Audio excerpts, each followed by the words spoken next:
The first thing I noticed when I pulled into the gas station wasn't the flickering neon sign, or the cracked glass door, it was the smell. It was faint at first, hidden under the reek of gasoline and cigarette smoke. But once I stepped out of my car, it hit stronger. It was the sharp, rotten sweetness of spoiled meat. I remember thinking maybe there was a dead animal nearby. Out here, in the middle of nowhere, that wasn't unusual. But when I walked into the station, the man behind the counter smiled in a way that made my stomach clench. His teeth were too yellow, his lips pulled too tight. "Evenin'," he said. His voice was low, gravelly, but oddly cheerful. "Long way from home, ain't ya?" I nodded, trying to seem casual.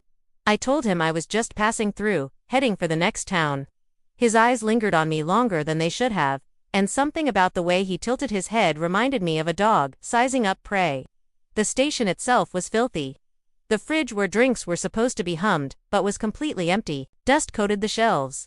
And yet, something in the back of faint thud kept pulling my attention. When I paid for my gas, he leaned in just a little too close.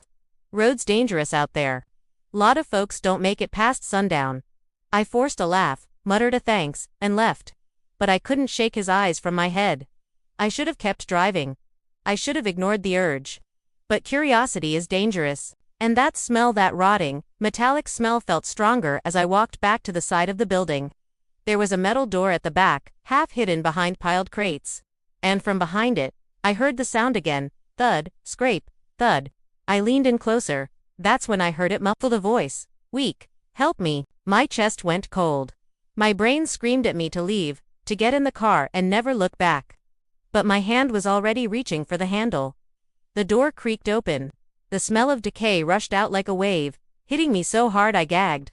Inside, the single dangling light bulb flickered over what looked like a butcher's shop. Rusted hooks hung from the ceiling, blood-old, dark, and sticky-painted the floor.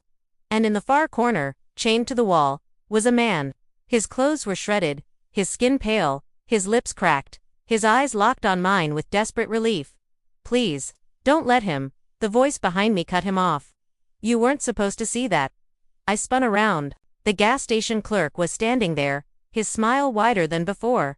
In his hand was a cleaver. He stepped inside, closing the door behind him.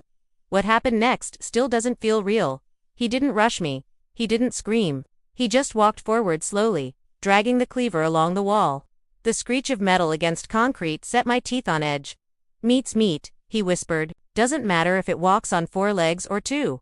My heart pounded so hard I thought I'd collapse. The man chained in the corner begged me to free him, but I couldn't move. I couldn't think. The clerk tilted his head, just like before, and smiled. "You'll do just fine." The last thing I remember before bolting for the door was the sound of the chains rattling violently as the man in the corner screamed, not at the clerk, at me, "Run." I don't know how I made it back to my car. I don't know how he didn't catch me.